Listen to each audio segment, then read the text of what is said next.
I'm not familiar with Barstool, Arizona. Do they not play like? I thought they played a lot more like Kasis and all those other guys play out there. It's all dance, right? Kasis, he's playing an open format room and it's hip hop time. I think if I'm playing at that venue, I understand the gig. If someone tells me I got to play something. Ooh, what if they come up and say, "Yo, we need Hey Ladies. They just bought a bottle of Vu and a bottle of Patron. We need Hey Ladies. We need it right now." What do you say? You tell them, I need somebody to come up here and hit play? I think I'd cue it up just for say, him, yo, maybe. I'm just going to echo out, and then you just hit play on this shit. I think that's what I would do, to be honest. Anybody in Arizona, if you're out there and you see this guy playing, I will pay good money for footage of him playing A Ladies. I'm not playing A Ladies, my boy. I would pay good footage for it. I'd pay for good money. It's not happening. Good money. Well, all right. Battle raps cause I've shaken grown men to the point that they can't even face their own friends. That's why they rhyme about jewels, not life, cause the ice on which they skating is so thin. Welcome back to the Party with Strategy podcast. Bro. Our favorite guest. Yeah. Our resident BBG, our resident tech guy. What's going on, man? Somehow I'm roped back in here again. Big Daddy's I home. feel like I was just here. You're home. Is it good to be back? Back from back New Year's here. Eve? Yeah, back in Chicago or back in back in this room with me right now. Does it feel good or not? We're back. We are back.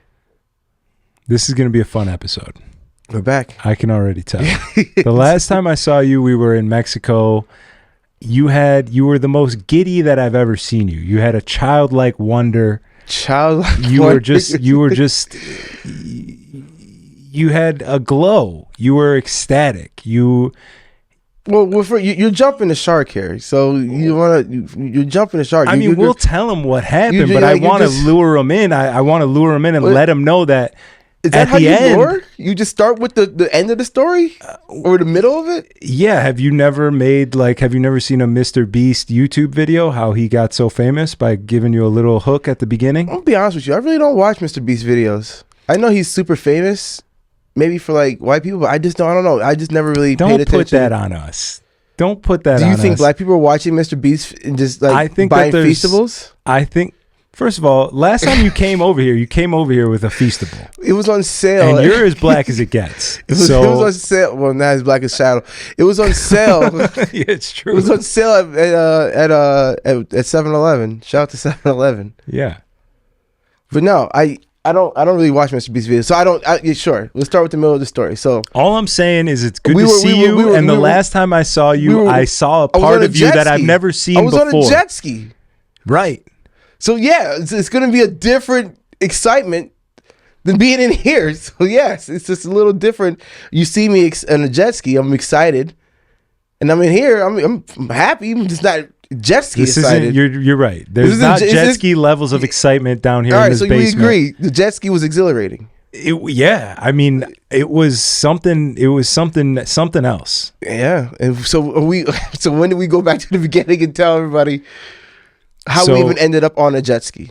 Yes, we did our gig in Cabo that we spoke about last time, and we didn't know what to expect. So our level of excitement, it wasn't jet ski levels of excitement. No, I didn't know much going into it. I just knew that I think I found out through here. You were just like, yeah, we're DJing with Pitbull, and I'm like, oh, is that?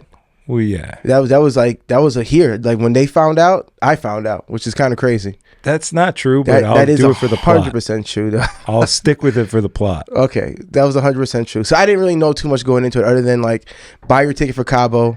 We're going to Cabo for these dates. That's all I knew.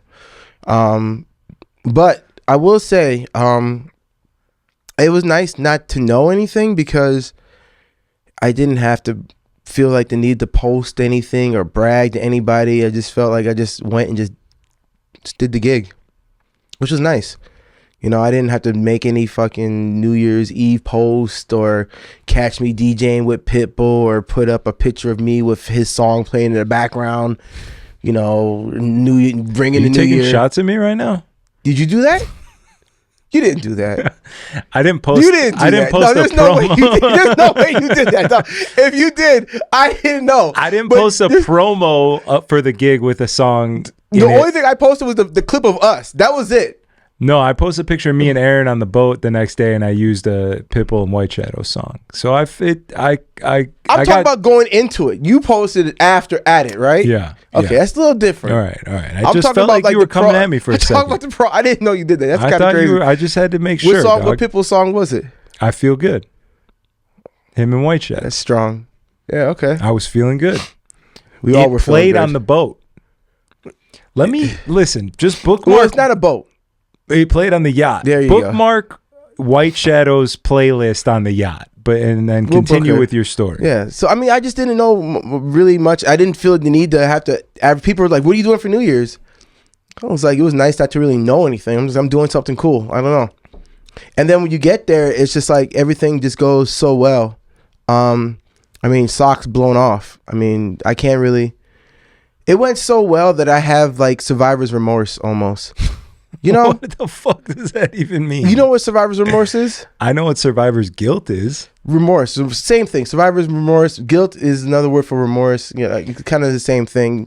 So survivor's remorse is like if you get into a plane crash, right, and you're the only one that survives. You start feeling guilty, like, yes. Oh man, like why me? How am I the one that survived, who made it out alive? Yeah. To do this. To still be here. I kind of feel the same way a little bit in effect as like I don't really like talking about like what we did because I feel guilty in a way because like the people, if they knew what the fuck we did, like people would just be like, you know what I mean?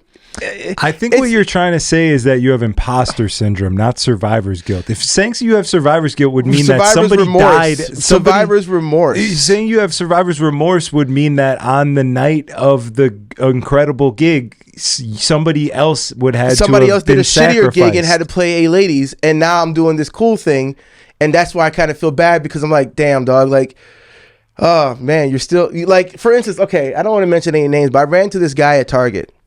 Another DJ, and he's like, "Oh, well, shit. What kind of stuff does he play?" Yeah, he plays open format. Like what? Is he like a West Loop guy? Is he on Hubbard Street? He's a River North guy. He's kind of bouncing around. He bounces around. He's a River North guy. So what color is he? I don't. Don't tell me you don't know.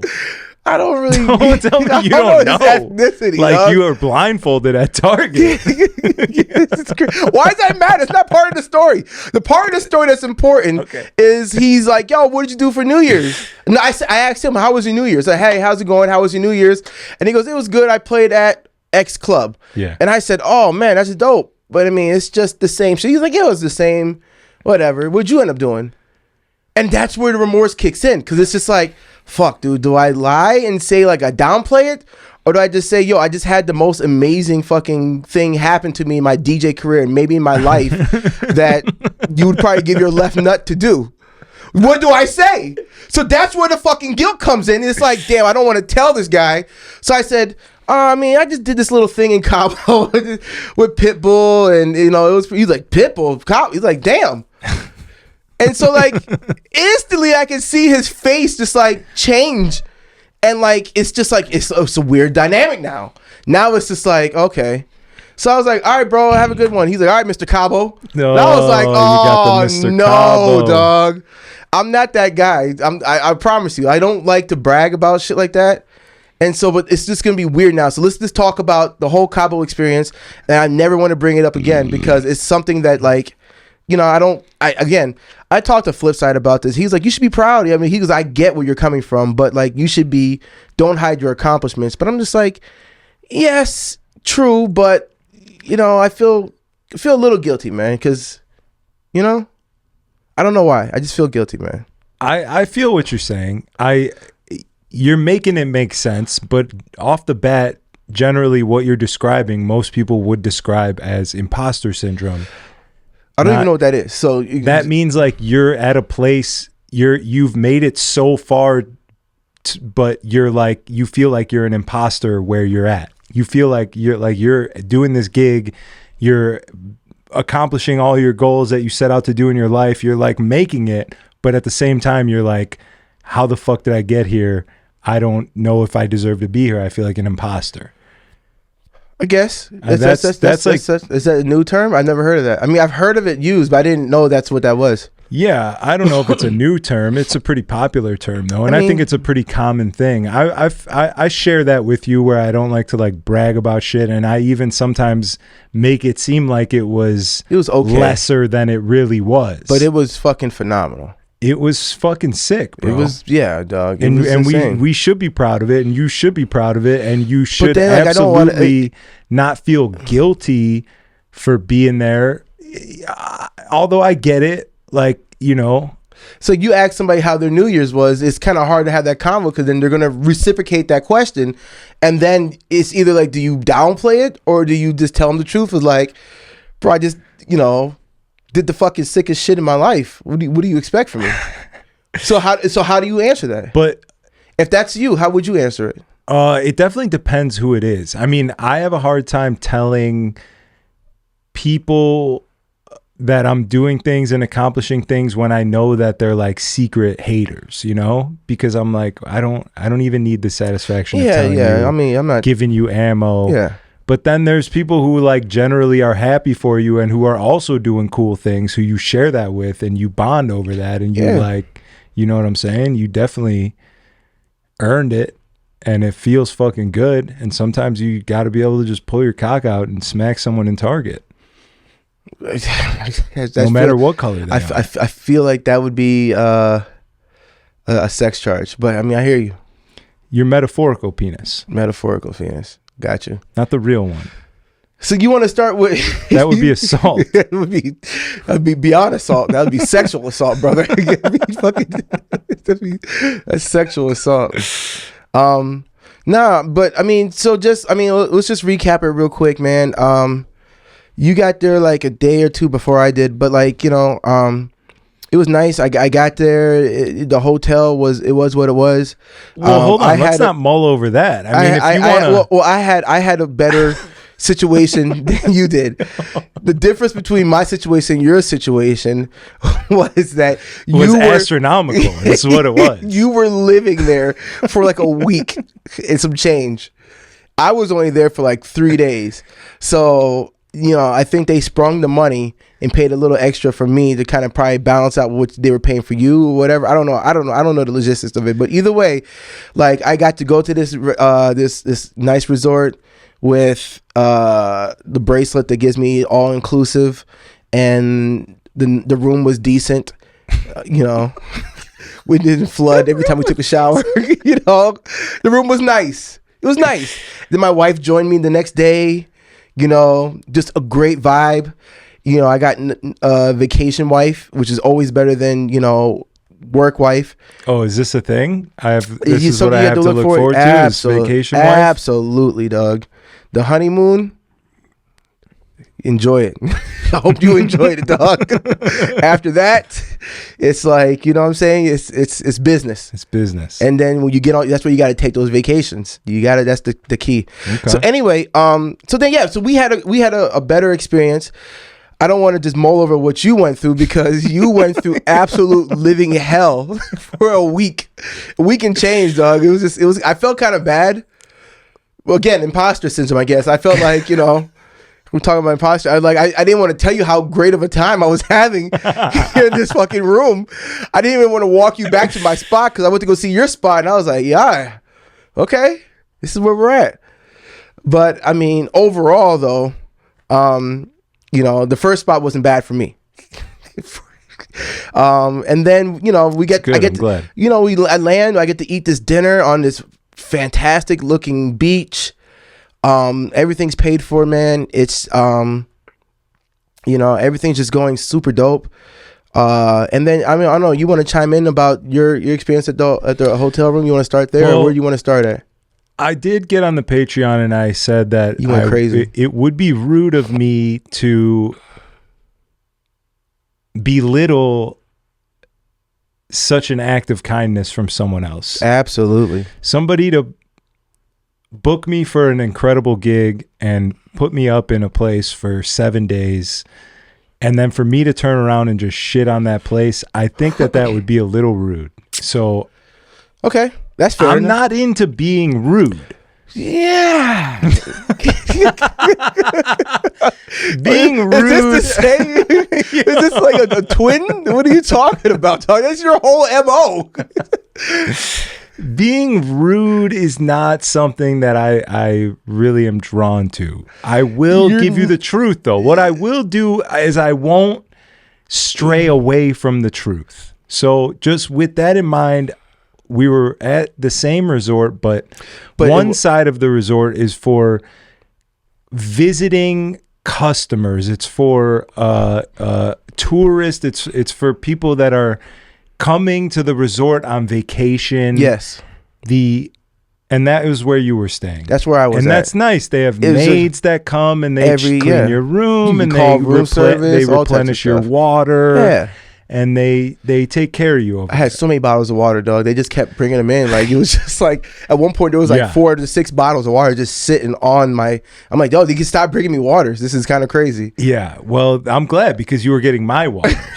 Is what it was. They didn't know what to do with the influx of water after not having any delivered to my room for 7 days straight. It's crazy. There was like cases piled up in the back. I'm sure. So I was on the timeshare, like residential side of the resort, where like I had, first of all, it was great. And I'm very thankful to have been there and not have had to pay for anything other than water. Good. There was 2 queen beds. They were unable to switch us to a room with a king bed. Strong start. That was number 1. Okay. So me and my baby have slept in a queen bed before. It's nothing new. We're in there. You're in there. I'll make it happen. Not a problem. Yeah, man. We're in Mexico. Let's enjoy. Get comfy, yeah. Cozy up. We get to the room. There's just a little, like a musk is what I'd call it. No Elon. No, yeah, exactly. No Elon. No Elon. This was just a musk. Just a singular dampness in the air. Like a mold, or not mold. I can't go making claims that this place had mold, but there was remnants of water in the air, because every time somebody showers in there, it's shooting out of the shower onto the floor, and there's no drain in the bathroom. So over time, that pool of water just gets moisture. It gets circulated into the air. It's just science. Yeah, it's mold. Mold. Okay. Yeah, sure. There was mold there. I'm not saying sure. Yeah. I mean, for all I know, you're right. It's just asbestos. The walls were lead paint. I'm on this side, and we're jazzed up. Oh, we're in Mexico. We're in Cabo. Unpack the room. Blah blah blah. This and that. Oh shit. There's no trash bin anywhere. There's like little trash bins in the bathrooms, normal. But then we have a kitchen, and there's no like trash anywhere. There's no central trash. We need somewhere to throw something out. Hey, why don't you call? Ask them if we can have a trash can. I call front desk. Nobody answers. I call room service. Nobody answers. I call guest services. Somebody answers. I get transferred to the front desk. I talk to him. I was like, it's a little weird. I've never, ever, not once in my entire life, called the front desk of a hotel from the room and had nobody answer. It was just a new experience, is what it was. Not good, not bad. I just knew. I was, right. I just jotted that down real quick. You wrote it down in your book? That book. Guy comes with the trash bin, has a bag in it. It's looking good. It's great. And the next day, at some point, they come in, they clean the room, and they take the trash bag like a good cleaner would, and that's great. But now we don't have a bag in our thing, so I have to call and get a trash bag, and same thing happens. I call, there's nobody answering. I have to call someone else to get transferred to the right person to get the trash bag. Okay, I think, right, I see the pattern. I think this is just what it is. All right, not a big deal. I got to just make a couple calls. Normally it's 1, but 3 it's not crazy. I'm not making 100 calls. It's just 3, whatever. It's annoying. I got no big deal. Knock on the door, open it up. There's just a short man holding a trash bag out. I'm glad you caught yourself. Go ahead. It was just a short young man holding a trash bag out for me. I take the trash bag. He just scurries away. No, it's a pleasure. No, thank you. No, dog. You're welcome. No, nothing. Just kind of scurried away. I want to save you from yourself, but just go ahead, man. Just keep going, man. I want to just go ahead, man. This is crazy. That accent. We're gonna have to have Diamond cut, just like hit the little AI auto tune on that, so they make it sound like your regular voice. That was nuts. I'm at a resort in Cancun, putting a bag into my own trash. Is what I'm trying to tell you here. Listen, man. Did I say Cancun? I'm in Cabo. Yeah, you're in Cabo. Yeah, you're so angry. So let's try to get you off this train here, because this is going down a one-way street. So the next thing you know, you're yelling about the fucking. And they wouldn't bring me water. They refused to bring me water. There it is, dog. They wouldn't bring me water. God no damn matter it. what I did. Oh yeah, you get 2 waters a day was the first thing they told me when I made the first phone call and asked for the trash and I asked for a couple waters, because there wasn't a single water bottle to be seen in the entire room. They brought me those 2 water bottles, told me that we get 2 a day, and for the rest of our time there, 2 days go by, we don't receive any more water. I have to call them.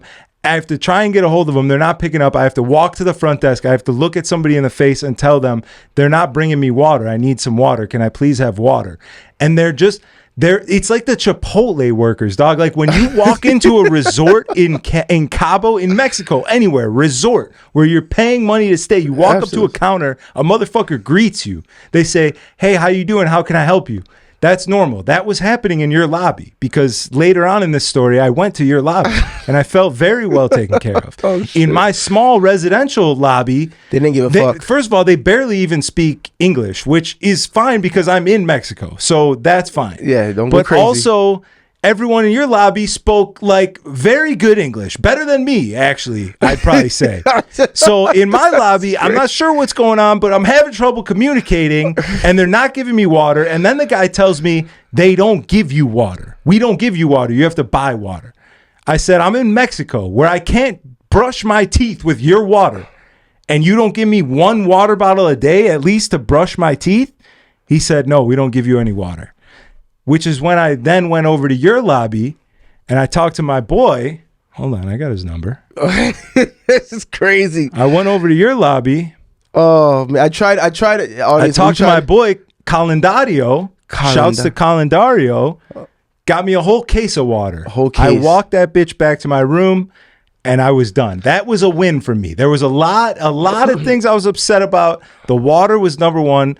Calendario on the resort side of the resort. How many water bottles were in the case? 12. So you were set. So 12, and you were there for 7 days. That was fine. So you were 2 bottles short. I was a day. 2 bottles short of what I should have gotten. Which, in reality, if you're in a fucking country where you can't drink the water coming out of the sink, they should give you water. That's a story for another time. Fair enough. But that was that win when he got me that water. I said, okay, I'm settled. I'm done. I'm leaving it in the past. They helped me with something. You're right. Okay. So this is just because there's a lot more story to go other than the water. I'm sorry, man. Do you need to take like a little smoke break? Holy shit! I tried. Once I saw where you were going with it, you did the accent. I tried to get us out of there. I really did. And then the old man Jew just jumped out at you, dog. It was crazy. Listen, I understand. I sympathize with you. I hear you. Hey, I see you. All right, thank you. All right. Thank you. We can move on. Namaste. I appreciate Namaste. Thank so the first night we go and eat dinner at this wonderful beach. The next day my wife comes and that's the day of the performance.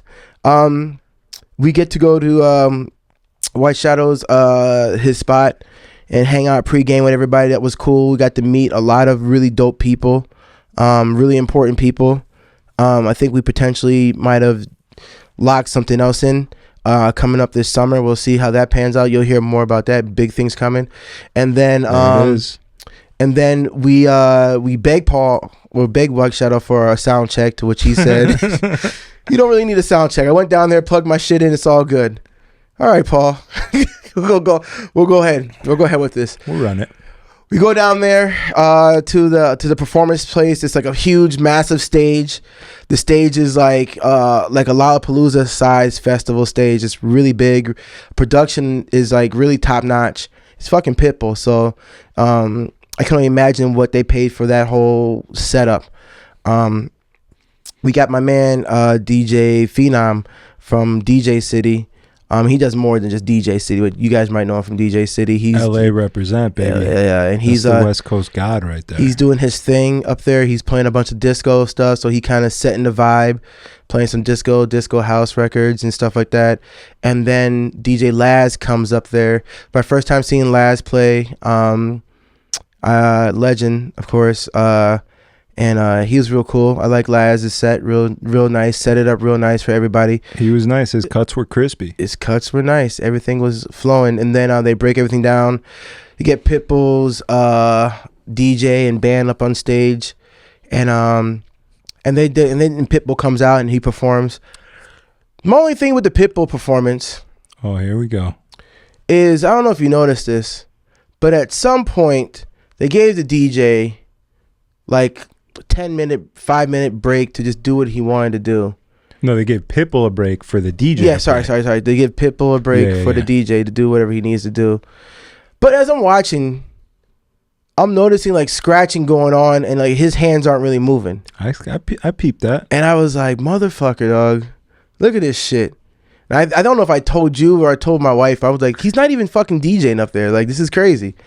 Which, again, I know I'm not a tour DJ, so I've heard, like, you know, in these situations, they don't leave margin for any error.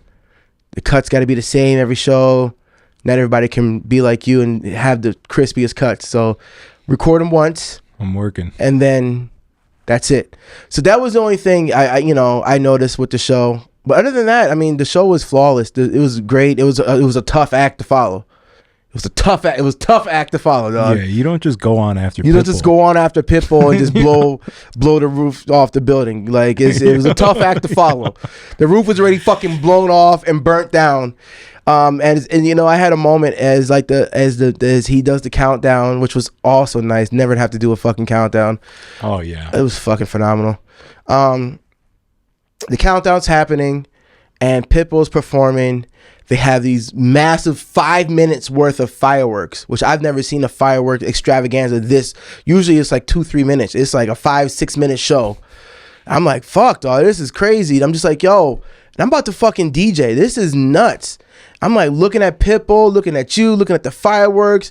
I'm just like getting overwhelmed. I'm like, dog, this is what dreams are made of. Are you fucking kidding me? This is exciting. Then we go up on stage. And then, of course, one of the fucking CDJs, the screen, you can't fucking touch on it. And I'm like, Paul, this is why we wanted to do a sound check earlier, but it's fine. We move, we adapt. I also had another moment, which my wife caught on camera, or somebody caught on camera. Paul, a White Shadow, was like, what's the first song? And I'm like, got it. I Will Survive. I throw it out there. I teed it up, and he's like, I'm going to play the first song. And then get the crowd hype, and then I'm gonna get out you guys' way. And it was really dope because he plays the first song, introduces us as his new group, like, hey, these are my guys, The Disconnect, and he plays the first song, gets the crowd into it, and it's very symbolic. And it's like he takes off the headphones and like he hands them to me. And I just put them on, and I just kind of step in. And it was almost like a passing of the torch. I don't know. And maybe I'm looking into it, but like as I look back at that, I'm like, dog, that was sick. That might have been the sickest part to me, of him introducing me and us to like his friends and passing the torch to us, saying like, here you go. Here's the headphones. I'm gonna go in the crowd now and smooth around. I don't have to fucking worry about this no more. You guys fucking got it. And I thought that was really strong. I thought our performance was really good. I'm probably still deaf. That cowbell, you were ringing the fuck out of that thing, but I was going a little hard. You were going hard in the cowbell, but it was dope though. It was dope. They got the crowd going into it. I would say the disco set worked really well. You know, it was like a great mixture of like the EDM house stuff with the driving shit, with the kids wanting to hear, with the familiarity of the disco that got the old people involved and a lot of the young people involved too. And I don't know, man. It was almost like Paul knew, or White Shadow knew, that this would work really fucking well if we executed it right, which we did. Again, I thought our set was great. And then we get done, everybody's high-fiving us. We go to this amazing little after party that is like pitch black. You can't even see in that bitch.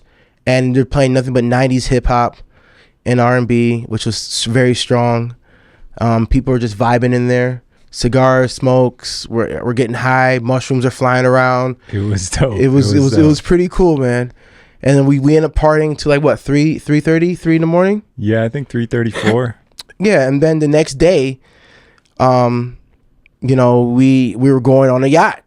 I even skipped out the first part of the first day we were down there. We went to this guy's house who has a fucking $60 million house. I'm pretty sure I've never ever imagined what $60 million in one place looked like. I do now. You know exactly what it looks like. It was absolutely insane. I'm smoking weed with this guy. We're bonding, and like, you know, I'm smoking weed with a multi-millionaire, and who's giving me like life advice. It's kind of crazy. Yeah, it's nuts, you know, dude. So anyway, he's the guy who's also like getting this fucking 100-foot yacht, the biggest yacht you can rent in Cabo. This is how we're spending our first day of the year, on this fucking yacht.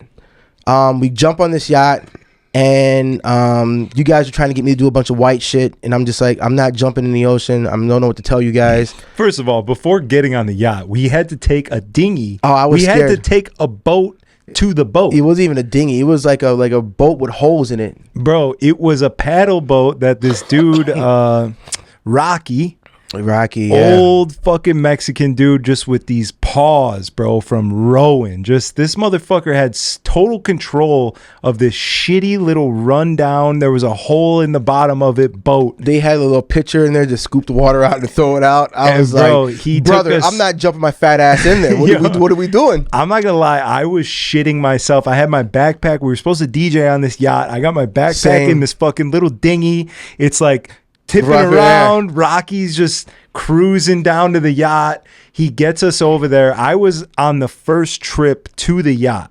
I was on the last. So I'm the last one in the boat, and I'm on one side of this boat, and then the person who's getting off onto the yacht gets off onto the yacht, and the boat kind of fucking shifts because all the weight's over here.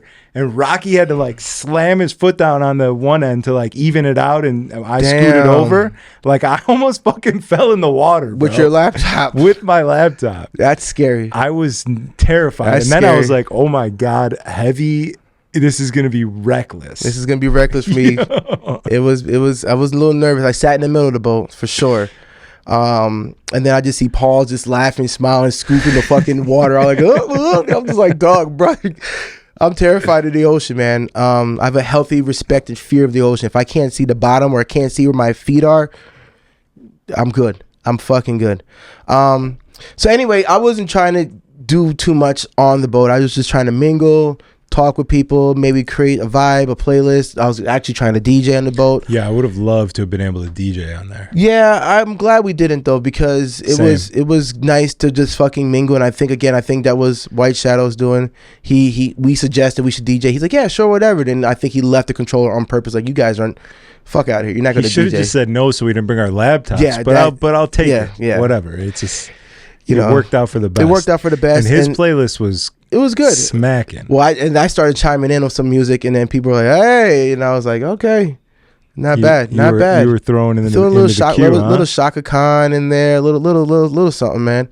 It was nice. And then you guys went off the boat on a fucking slide, and was like, yo, you got to do the slide. Heavy, you got to. I'm like, yo, I'm not taking my ass into the slide, dog. It was a humongous 25-foot inflatable slide that started at the top of the boat, went off the side, and into the water. Yeah, I wasn't doing that, man. I'm a little too black. Crazy. A little too black for that.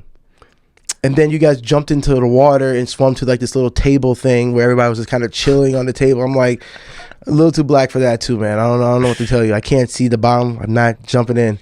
But they brought out jet skis. And they said you get an hour to do jet skis. And at first I was like, I'm good on the jet skis. And you were like, you got to do it, man. Like, you haven't done anything to fucking bond with anybody yet, dog. You haven't got in the water. You haven't did the table thing. You didn't go off the slide. Like, you look fucking weird. It's like, all right, man. You said all this shit, dog. I was like, all right, man. Now I feel bad.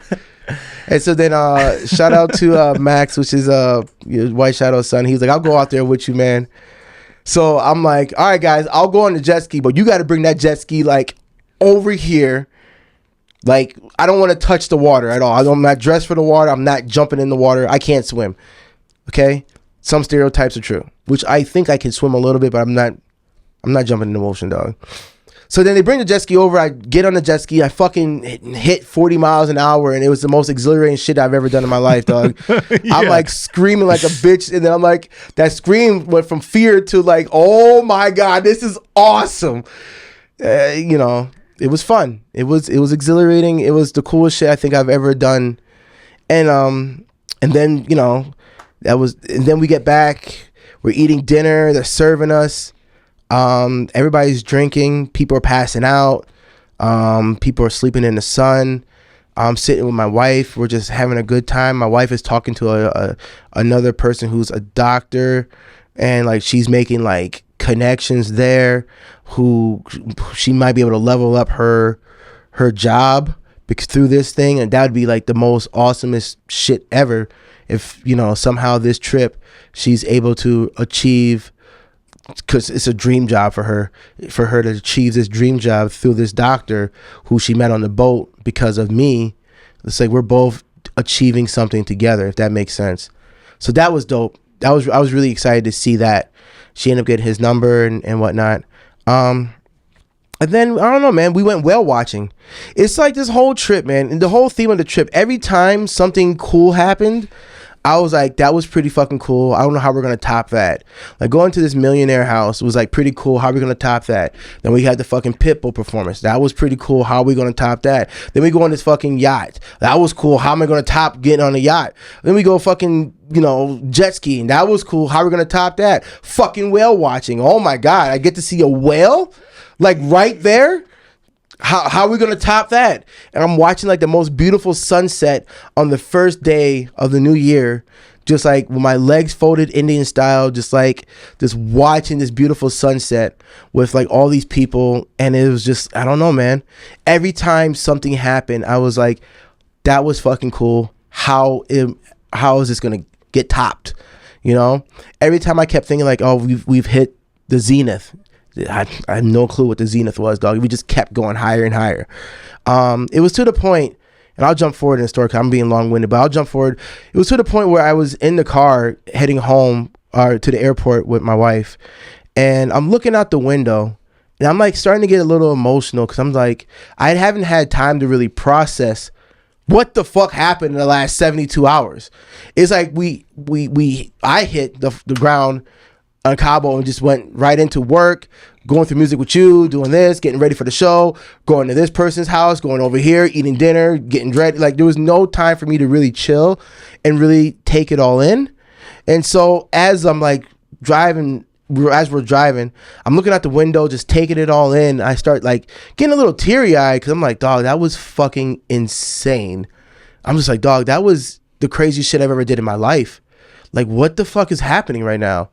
And then, like, my wife, like, you know, reaches over and grabs my hand, and she says, who would have thought me saying yes, going to a party all those years ago would lead me here with you right now? I'm so very proud of you. Oh, man, I fucking lost it, dog. I started crying like a bitch, dog. Oh, yeah. I started crying like a bitch, man. But I didn't let her see me cry. I'm pretty sure you stuck your head out the window. I just had my head turned the whole like this. It's like, you know, doing one of these. Just, you know, just had my head turned the whole super hard. I'm toxic masculinity, dog. Just toxic man, dog. And I'm like, as I'm like holding back these tears, I'm getting like a fucking headache. I'm like, I'm pretty sure I'm gonna drop dead. I gotta let this shit out. You know, let it out, man. Yeah, it was rough, man. But like, it's just a good reminder of all the accomplishments. When I started out DJing, I was a shitty DJ, dog. I don't know what to say. I didn't know what the fuck I was. I didn't know what BPMs were. I didn't know anything. I just knew I had a passion for music, and I just wanted to fucking play music, And from that to being on a fucking 100-foot yacht, through music isn't bad. It's not a bad way. It's not a bad way to start the new year. Yeah, you're definitely onto something. So, I mean, that's the long story of it. Hopefully that wasn't too long-winded, but like, I don't want to talk about it ever again. Honestly, I really don't. So that'd be the first and last time. Anytime somebody asks about how was Cabo, refer to this podcast. I'm talking to you. So hopefully whoever this is, watching this, you get the full scope of it. I will say the one thing I'll share with all the DJs and you and everybody out there is when I was talking to the $1 million man, who I don't name his name, but he was giving me some really solid advice, and I'll share that with you guys here, man. And it was the difference between rich people and poor people. He was trying to explain to me was 4 letters, 1 word: fear. That if you succumb to the fear, you never grow. You never grow as a person, as anything. You're always stuck because you're scared, And I told him about our journey, about us leaving the industry, us making the hard switch to playing just fucking disco house, away from everything. And I told him like how terrified it was for us. And then in that moment, he goes, and look at your feet. Look where you're standing right now. You're on a fucking 100-foot yacht in the middle of Cabo because you overcame that fear of leaving the industry and doing something different. Now imagine if you take that one thing that you applied to that and apply it to your life. Imagine where your feet would be next. I was like, fuck, dog. That was strong. That was strong. He wasn't wrong. That was a strong little sentiment. So my advice to anybody out there that's listening to this is like, you don't have to do the disco house thing. Please, we have enough disco house these days. This is our shit. Find your own thing. But I would say like, and I've kind of known this already, that you got to conquer the fear, whatever that is for you, whether it's posting more, putting yourself out there more, shooting for the moon, doing things that you don't want to do or you're scared to do to get to the next level. You should do it because you never know until you try, and you shouldn't be scared of failure. That was the one thing that this multimillionaire gave me a little bit of game on, and I thought it was very fucking strong advice. It's kind of stuff I kind of already knew already, but like hearing it come from a guy who clearly is doing well for himself, it hits a little bit harder. It's like Gary Vee giving you like a very Gary Vee, the shit you should be doing, but Gary Vee tells you what you should be doing. You're like, oh, I guess that makes so much sense, but you already know it. But somebody telling you that's already successful, what you need to hear confirms it, and that was strong. I'm done talking now, but yeah, you want to fill in? Did I miss anything? No, I mean, that was it. We got on that boat and just fucking lived life the way that it's supposed to be lived. I mean, it is locked in as an absolute core memory. Oh, for sure. Singing Life's a Bitch with you and White Shadow on a 100-foot yacht. It just that alone. Doesn't get too much better than that. That's it for me, bro. Doesn't get too much better than that. Singing Life's a Bitch and then you die while standing on a 100-foot yacht in the middle of the ocean. In the middle of the ocean is peak. That's just strong. It's a strong start to a year, man. And then, not to disclose too much shit, but we had a really good phone conversation today, and the future is looking up.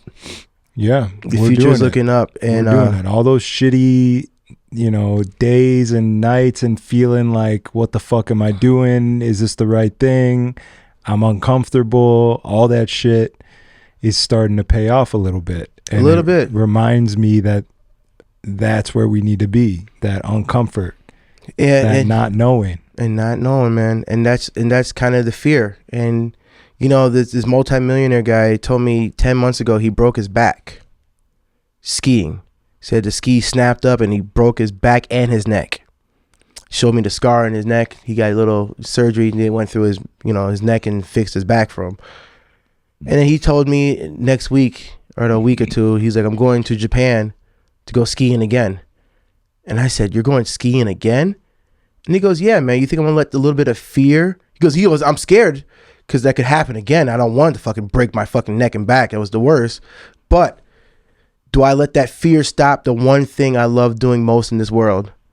And I was like, you goddamn right you don't let that stop you, man. You goddamn right.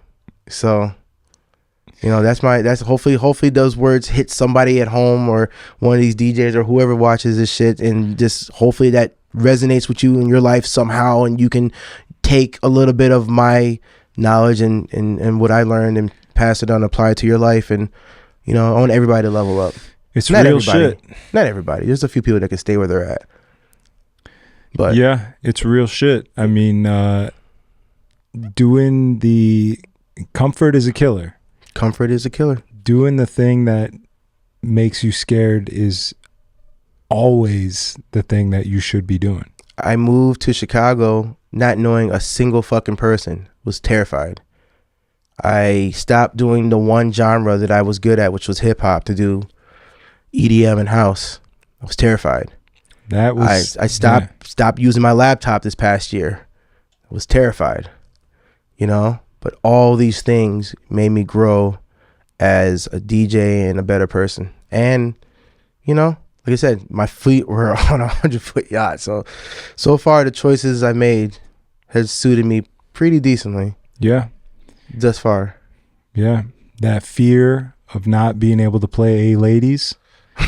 That fear of not being able to play the record that works. I play the records that work. Oh, man. These people like these records. That's why I play them. Yeah.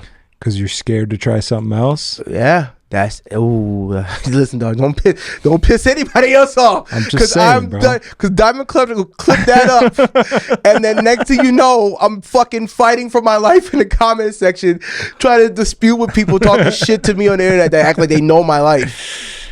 It's crazy. Yeah. It's crazy. I just had to throw that in. Sorry. But yeah, man. I'm going to Arizona though. I'm about to go play some rooms where the old me would probably be playing ladies. So I'm actually starting to get a little nervous now because I got to really put my money where my mouth is. I've been sitting here talking shit. It's nut up or shut up from time. The disco. It's easy not to play ladies in the disco. It's time to nut up or shut up. Now I got to really put my fucking money where my mouth is, bro. I'm going to be honest with you. I'm getting a little nervous. Because all it takes is just, what I've noticed, man? Like, and you can clip this up. Fuck your request, man. Your freaking requests are fucking terrible. I will say, though, it's nice, though, because I feel like in the disco, we've been fucking telling people to kiss our ass to some degree on these requests.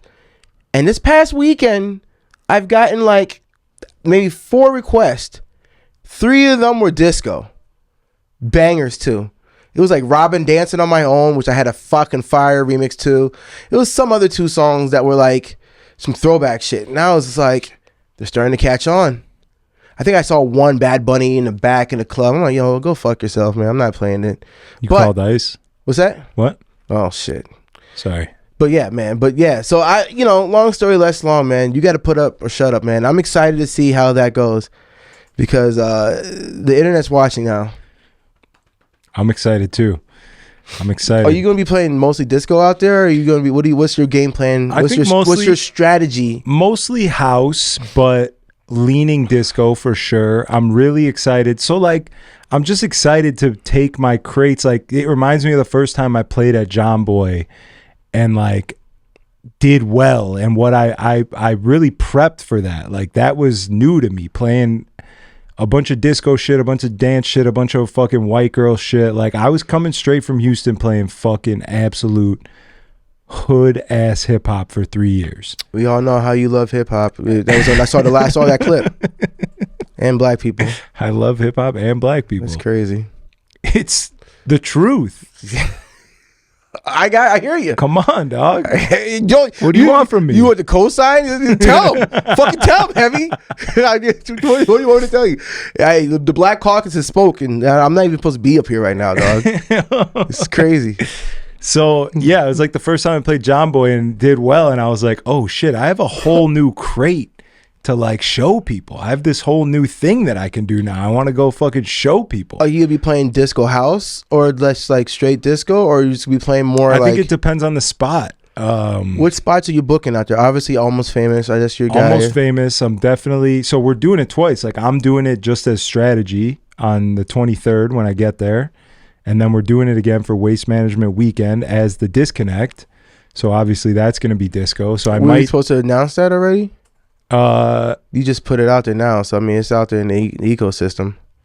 Yeah, I mean is that locked in? I've been promoting it. Okay, well I'm trying to promote it. I mean, I don't know, maybe Peds will get mad at me, but that's fine. I don't know. Yeah, I don't know if that was locked in all the way, but yeah, we're here. There it is. I'm pretty sure it's locked in. Okay.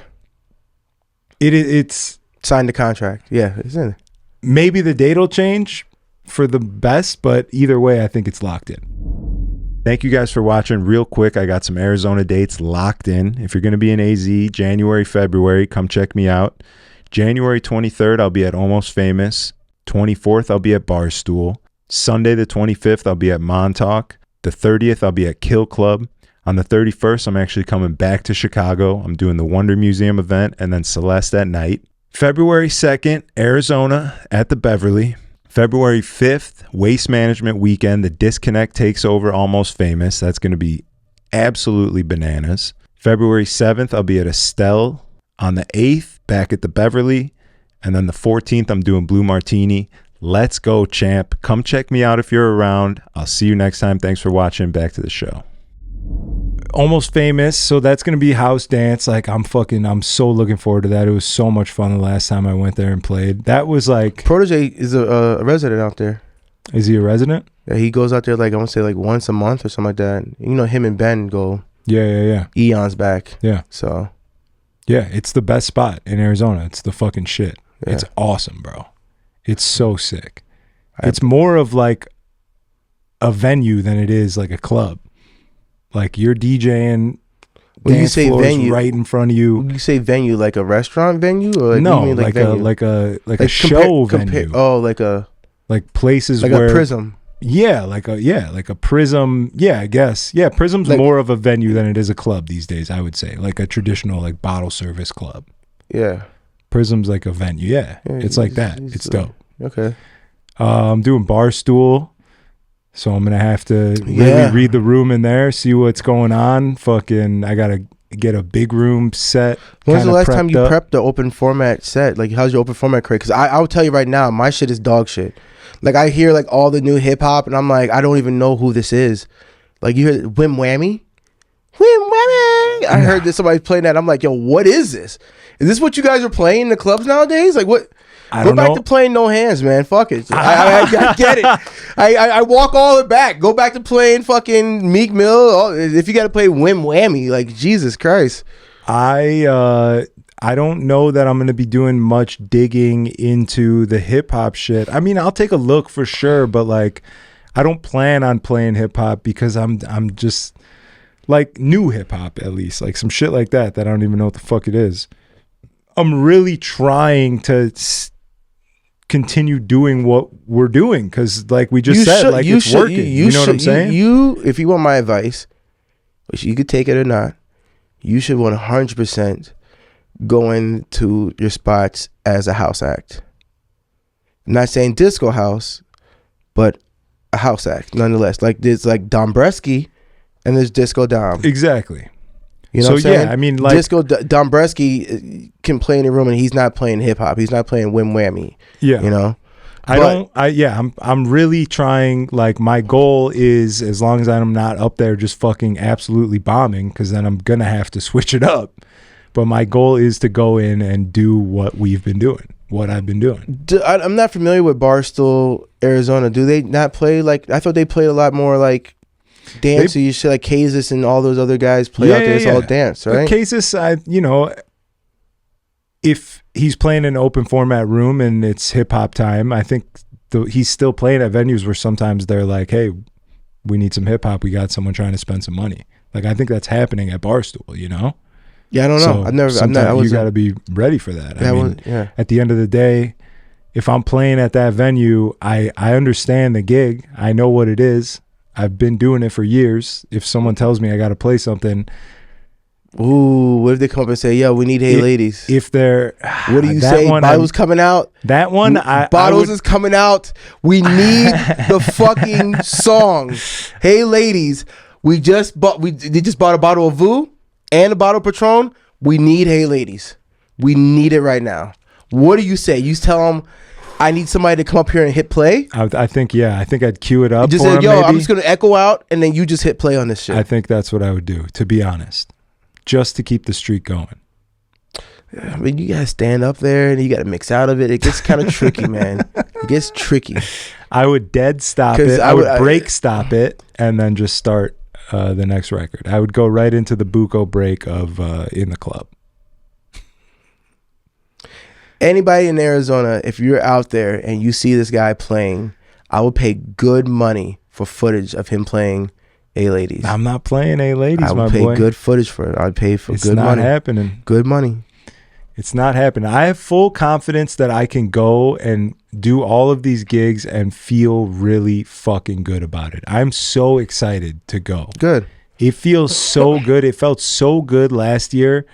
Not to rub it in your face with my survivor's remorse, but last year leaving slow season, like slow season is the most grueling time because everyone is just on edge. Everyone in the club is upset that there's no one in there, and then people aren't making money, and then you think it's your fault as the DJ, and then people are looking for people to blame, and there's always searching for what the problem is when everyone knows the problem is actually just the fact that it's slow season and that's what it is. I mean, yes and no. Like, I get that. I mean, I don't know. I've been in the trenches in Chicago for the last 11, 12 years. So I've been through the slow seasons, and here's what I'll say: slow season does suck, right? I hate to even have to bring this fucking guy's name up, but Danny Vargas a long time ago told me, I know this fucking guy. When I was playing Cuvée, there was maybe 6 people in the fucking club, dog, and it was a snowstorm. I drove in the snow to get there, and I was just fucking pissed. 'Cause I'm like, why did we not just call this shit off? And as I'm in there, I'm playing like it's slow. I'm just just nobody in here, kind of just going through the motions, just playing some bullshit house or whatever the fuck it is. And then he was like, look, bro. And he came to me, he said, look, man, people risk their fucking lives to come out here today. If they're out here in this fucking shitty weather, they're here to fucking party. All right? Do me a favor, do yourself a favor, never play like it's slow in the club. When it's during this type of, like you said, slow season, don't play to the room like it's slow. Play it like it's busy, because it may not get busier than this, and we don't want to just keep it at a dull roar. That makes sense. And I've always kept that same mentality throughout the years, and that's probably the only thing he ever said that stuck, with me. This fucking dude, but just a whole different can of worms. But that's something I've always done, and it served me well. And it's to the point now where it's slow season, people are hitting me up, so hey, is that thing finalized with you and Celeste, or can we get you back? Because I don't play like it's slow.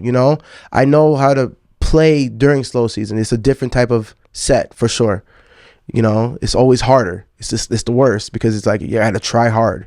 When it's busy, I could throw anything. I could throw on Baby Shark remix and motherfuckers will sing and go crazy. But when it's slow, you kind of gotta move through songs a little faster. You gotta pick the right songs. You gotta really find and hone that vibe. It's a little bit harder. But I feel like, not to brag, but I feel like I've kind of navigated my way through slow season pretty well, so it doesn't really affect me. But I can get it. I get it though, why you would want to just take off and just leave me here to just burn and hang out with Jerry Joseph. So that's, well, you're the guy. That's what I'm trying to tell people. You're the slow season god. That's why I felt. But don't say that's it like, why but don't I say felt it, but don't fine. say it, but don't say it like that. But that's why I felt fine leaving because like you don't need me. You know what I'm saying? What are you talking about? You're leaving me with somebody. I'm leaving them with the best. No. You're leaving me. No, I'm leaving them with the best. You're leaving me. I'm not leaving you. You're leaving me, dog. No, I'm leaving them. You're with fucking the best. leaving me for 2 months. 1 month, barely. It's the 21st to the 15th. It's not even. The 22nd is my birthday. You're gonna do that on my birthday, dog? Oh man, that's it's a Thursday. Right. It's fucked Damn. up. Are you even coming in that Wednesday, the 21st? No, right? No, because we have to leave Sunday. We're driving. See, so I'll just be here by myself, man. It's fine. It's killing, ripping. Oh, that's cool. Crushing. It's fine. Absolutely destroying. I'll just be here by myself. Keeping the dream alive. Keeping the seat warm. Keeping you in a job. Keeping me in a job. You say that, dog. As well. That is also a huge Because if I fuck up, you come back home and it's like I burned the fucking barn down. You're gonna be like, brother, what did you do? But that's the thing is like it's all the pieces are in place for it to happen. It's incredible. I did it last year. And I wanted to do it again this year, and but we weren't DJing together last year. No, we weren't. But that's what I'm saying is like, if this residency was, if I would have done it last year and then came back and got this residency, and it was with someone where I was like, damn, if I leave for a month, like this motherfucker ain't gonna make it. Like I would maybe have to stay. You know what I'm saying? Like, yeah, I'm excited. And I'm excited for you.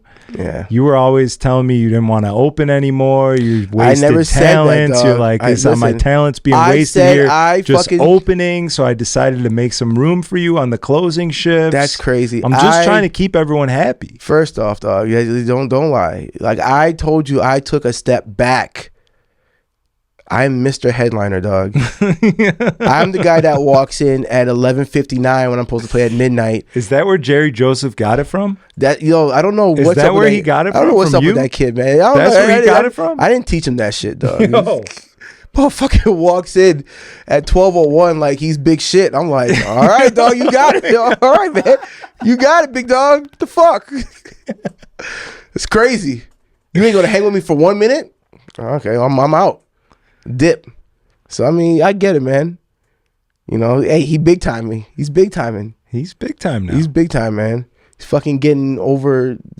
He's making his money, dog. He's out here. He's out here, man. It's fucking Jerry, dog. God, man. You leave me with. So wait, so who? So you just have Jerry covering all your days? He scratched his way right into it. That's crazy, man. Yeah, I want to. We got to figure out something because a lot of those Disco Illuminati guys, there's one guy in particular who's been dying to get in. So when we cut these cameras off, we got to figure something out because I told him February, but like, I mean, we're going to be gone. So maybe that might be a good chance. We're actually going, spoiler alert, everybody. We're going back to Cabo. We did such a great job. We're going back to do another party in Cabo. So there's that. Things are happening. For those that thought it was just a one-off, joke's on you. It's going well. And I'm excited. Again, I don't like talking about it, so don't ignore that. But yeah, so we go back to Cabo. Maybe we get this guy to come in. I don't know. It's possible. I don't know, man. We'll talk about that. Anything else, man? I feel like we burned the hour for sure, right? We definitely released a lot of information for people. We got some things off of our chests. A little too much information, but it's fine. That's what this podcast's for. That's what it is. If you're a real listener, if you're really in these trenches listening to these pods, you can pick up a couple nuggets and connect the pieces and hopefully and really dive into what's happening here. And the real hope is that you gain some knowledge. You are inspired. You go out and you make moves, you grow. Yeah, absolutely. Hopefully somebody's inspired by this, man. We're just two guys who two married guys. Two married guys. How was it? That was your first couples trip. Like, first of all, you don't even know what happened on the actual honeymoon portion of this trip when we left the I wanted to get into that, but then like I was scared that you might go down another we didn't get any water or situation, so I steered away and just wanted to focus on like, because people don't really give a fuck. He didn't get no water, so I was like, all right, look, let him get his shit off, because maybe he didn't get it off in the Patreon. He's a pleasure. Dog. We went to this fucking incredible, all-inclusive, high-end, super good food, all you can eat, all you could drink. The coffee shop there was sick. Like, it was everything after being so upset with the way that I was treated on the first half. Good. Monday night, the day that we get there, Monday night, Aaron gets sick, throwing up, diarrhea. No, she called the Montezuma's revenge? I don't think it was. We didn't know what it was at first. She thought maybe it was the food. It could have been a stomach virus. I've heard people getting this little 24-hour virus joint. Could have been the water. Could have been Montezuma's revenge. We didn't know. And then on Wednesday night, I got hit with it. So it had to be some sort of virus. She had it. I got it. Shit. Yeah, man. It was fucking horrendous, dog. That was day one? Throwing up. Day one for her. And then Tuesday, she recovered. Wednesday, she was good. Wednesday night, I get sick. Thursday, I have to recover. Friday, we get our massage. Saturday, we have to leave. It kind of really fucks shit up, but also, like, I mean, it's just what it is. What are you going to do? You guys hit it pretty well. You couldn't really tell online. You guys were... I mean, it's not, yeah, fucking, like, yeah, the online is always a lie. The music shit's going off while you're eating dinner. You look pretty cool. That's always, you can always count on that to be false news. Somebody's story. Somebody's Instagram story.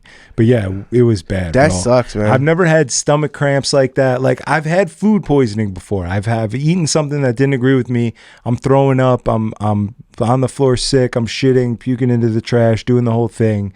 But like, the way that my stomach was curling up and like the feeling I had right here of nausea and just that lasting for hours throughout the night, I've never experienced anything like that. It was insane. That's unfortunate, man. It was fucked up, bro. That's unfortunate. That's not the ideal way to spend your honeymoon. It was not. It's not the most ideal way. But I'm glad to be home. And but dude, go ahead. There's always part two. You know, you guys are still young. Go on a second honeymoon. Yeah. There's a second and third honeymoon. I mean, I think the honeymoon phase lasts at least 2 years.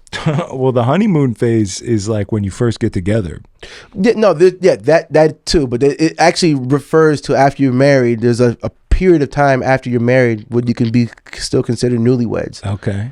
It's like that's the real honeymoon phase. Okay. So I mean, do I get discounts with that or anything? What's that? Do I get discounts with that or anything if I go to a restaurant? I think people might give you a little clap, like, oh, look at the honeymooners. That's so cute. You might get one of those.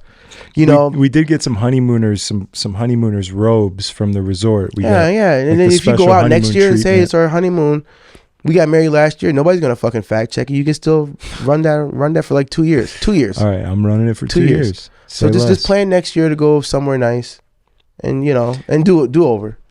I mean, but also, how do you top everything that happened prior? Like you said, you know what I'm saying? Like, it was all part of it. It's a tough ask. Like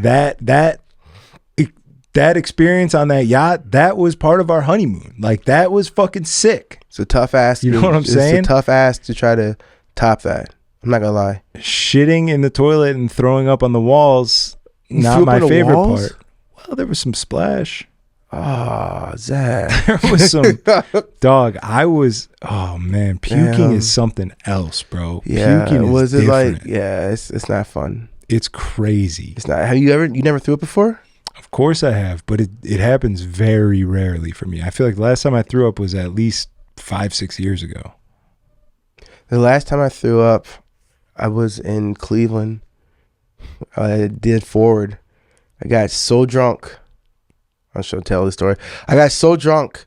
I remember like they had to like walk me back to the hotel room. And I remember like people was like, oh my God, because I ripped it, of course. And people were taking pictures with me. I barely remember this, but I remember taking pictures with people, and like my man is like holding me up. It was like Matitude was there too, another DJ, and Bobby, and they're just holding me up, just like walking me back to the hotel room. And I'll never forget this. Like, I remember like getting to the hotel room, and then like you're like, you good? You sure you're good? And I just remember, I don't know how this happened. I woke up ass naked. Just Who walked you to your room? It wasn't Diddy. Bobby walked you to your room? It wasn't Diddy. It wasn't Diddy, so I was good. Okay. But I woke up ass naked. I'm looking around like, what the fuck? And there's like black puke just all over the place, dog. Now, is black puke, that was the color? It was... Or is it like black Twitter? You know, like it's not... I feel like this episode's coming out during Black History Month. You probably should just... I'm not going to answer that. The puke color was black. Okay. I want to make sure I got my facts straight. Oh, my God. Just double check it. Yeah, but that was the last time I think they all contributed to me stop drinking. It was bad. It wasn't great. That was near the end, huh? It was near the end. The last time I really stopped drinking, I blacked out. It's always when I black out, man. Have you ever blacked out before? I blacked out for the first and like one of maybe 2 times, maybe 3. Only 3 times you ever blacked out? Yeah. Oh, you're not drinking then. Yeah, right. You're not drinking. Right.